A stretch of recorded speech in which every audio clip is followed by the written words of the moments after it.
Di World Cup kali ini, gue akan membangun squad gue di FIFA World Cup Fantasy League.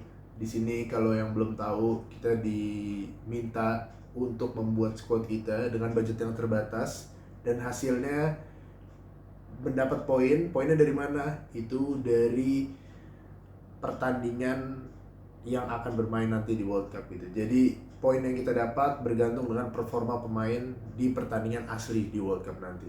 Oke, langsung aja kita pilih yang pertama mulai dari kiper. Kipernya untuk yang pertama gue ambil Diner karena ya, dia kiper inti Jerman.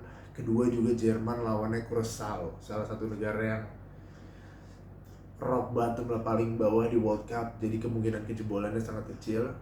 Dan kalau kiper dapat poinnya dari clean sheet gitu. Jadi kemungkinan Neuer clean sheet itu sangat tinggi. Jadi untuk pertama gue pilih Neuer. Yang kedua gue pilih Courtois. Courtois di sini ya one of the best goalkeeper in the world. I think he's the best. Dia juga lawannya gampang. Lawannya itu Mesir. Jadi lagi-lagi kemungkinan jebolannya lebih besar dari Neuer. Cuma tetap aja sangat kecil ya. Terus kita beralih lagi ke pemain bertahan pertama. Pemain bertahan pertama gue ada Kimmich. Di sini gue pilih Kimmich karena ada kemungkinan dia bisa cetak gol atau assist mungkin dari corner, free kick, umpan-umpannya. Dia salah satu pemain yang sangat bagus juga musim lalu di Bayern Munchen, punya campaign yang sangat bagus. Dan lagi-lagi seperti Neuer lawannya Curaçao, jadi kemungkinan concede golnya itu sangat kecil. Jadi itu merupakan salah satu alasan gue pilih Kimmich. Yang kedua, defender kedua kita ada Ruben Dias. Gue pilih Ruben Dias untuk jadi defender kedua. Di sini juga Portugal punya lawan yang gampang, itu lawan Kongo. Meskipun nggak terlalu bagus dia season lalu di City, banyak cedera juga, tapi di Portugal menurut gue Ruben Dias bagus, dan di sini juga lawannya Kongo, jadi kemungkinan kejebolannya kecil. Yang ketiga kita ada Alaba Austria. Sama Kimmich, Alaba mungkin punya peluang gol atau assist mungkin dari free kick, corner dia juga yang ambil gantian sama Sabitzer. Terus lawannya juga Jordan, gue yakin Jordan gak bisa cetak gol lawan Austria, jadi itu bisa jadi peluang Alaba dapat poin karena clean sheet. Yang keempat gue akan ambil Akanji. Gue rasa Swiss akan punya turnamen yang bagus di World Cup, di turnamen-turnamen sebelumnya juga kayak gitu, Swiss bagus.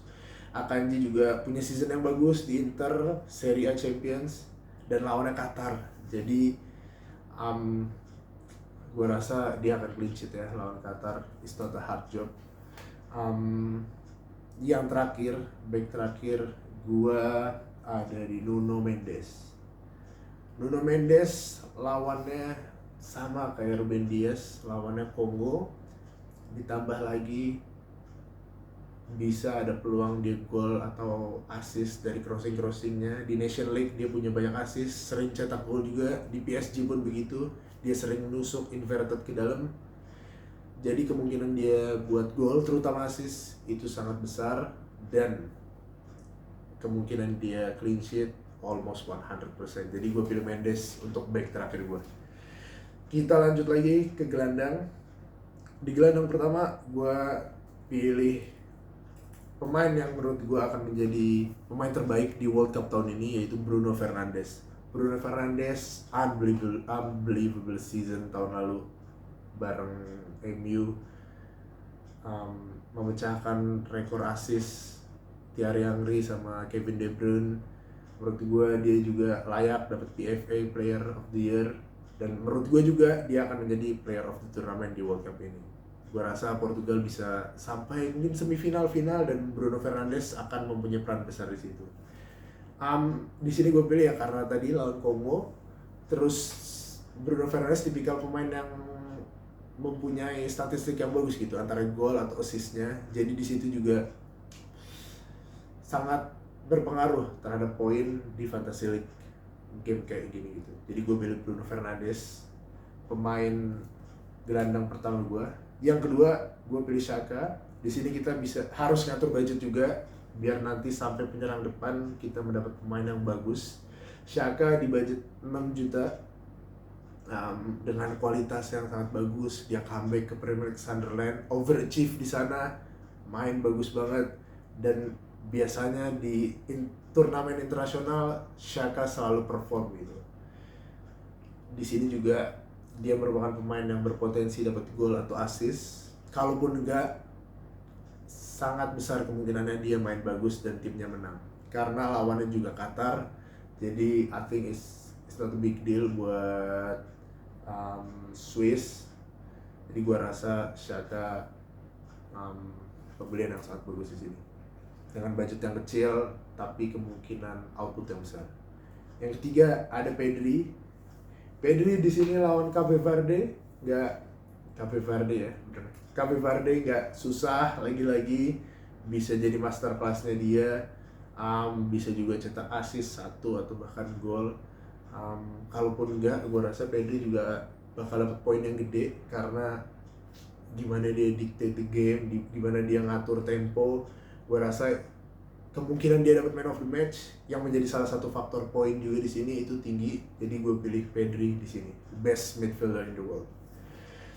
Yang keempat ada Doku. Doku di sini ditaruh di gelandang di Fantasy League. Jadi ini salah satu advantage juga gue rasa karena di gelandang dia bermain sebenarnya di sayap kiri ya, lebih ke left wing. Dia pemain yang direct, lawannya Egypt, jadi kemungkinan dia punya GA atau dapat poin itu sangat besar. Apalagi dia pemain yang direct, suka one on one, dan menurut gue bagi right backnya Egypt, Doku it's too much to handle gitu. Jadi akan sangat susah ngadepin Doku, dan Doku bakal dapat poin yang bagus, rating yang bagus di game ini. Yang terakhir untuk midfielder, gue ada McTominay. McTominay gue pilih karena harganya juga yang bagus, 6,5 juta. Ditambah lagi Scotland lawan Haiti, jadi gak susah menurut gue untuk dapat poin. McTominay di turnamen internasional juga sering mempunyai gol yang clutch buat Scotland. Pokoknya sering berpengaruh, baik itu gol, assist, ataupun emang main bagus aja gitu di Scotland. Jadi McTominay menjadi pilihan terakhir gue untuk midfield. Untuk posisi terakhir ada forward. Forward di sini yang pertama gue pilih Kai Havertz. Kai Havertz gue gak tahu, kalau turnamen internasional tuh kadang dia selalu dapat gol atau assist, dan dia penalty taker juga. Jadi itu salah satu advantage ngambil dia juga. Kalau Jerman dapat penalti, Havertz bisa dapat gol. Itu merupakan poin plus juga gitu di Fantasy League. Kalau ada gol, poinnya otomatis lebih besar. Dan lawannya nggak susah, Curaçao. Mungkin lawan tergampang di sini menurut gua, Curaçao dan Qatar. Itu untuk Havertz. Yang kedua strikernya, gua pilih Haaland, Erling Haaland. Pemain yang paling mahal di squad gua kali ini untuk game week pertama ya. Gua rasa Norway lawan Irak, it's an easy game for Norway. Apalagi ini turnamen pertama Haaland, butuh pembuktian yang banyak untuk Norway di World Cup kali ini, terutama Haaland juga. Dan gue yakin Haaland akan deliver gitu, terutama lawan Irak. Dia mungkin akan farming goal, stat pad goal yang banyak buat dia punya campaign yang bagus gitu di World Cup kali ini. Cuma gue rasa Haaland bakal perform di game lawan Irak ini. Bahkan bisa hat-trick gitu. Mungkin bisa hat-trick dan poinnya bakal gitu. Yang terakhir, forward gue ada Alvarez. Alvarez di sini lawan Algeria, bukan lawan yang gampang, tapi bukan lawan yang susah juga. Ya mid team, cenderung gampang. Cuma gue lihat Alvarez punya season yang bagus banget di Atletico. Di turnamen internasional juga dia selalu buktiin bahwa dia bisa perform, golin, clutch di quarter final, semifinal, di Copa America juga bagus. Jadi gue rasa Alvarez untuk turnamen internasional dia sangat menjanjikan, dan bisa memberikan poin gitu di squad gue kali ini. Ya itu aja squad gue buat Fantasy League Game Week pertama. Ada Neuer, Courtois, Kimmich, Ruben Dias, Alaba, Akanji, Nuno Mendes, Bruno Fernandes, Xhaka, Pedri, Doku, McTominay, Havertz, Haaland, dan Alvarez. Jadi untuk squad gue paling ini aja. Terima kasih yang udah nonton. Jangan lupa like, comment, and subscribe. Thank you.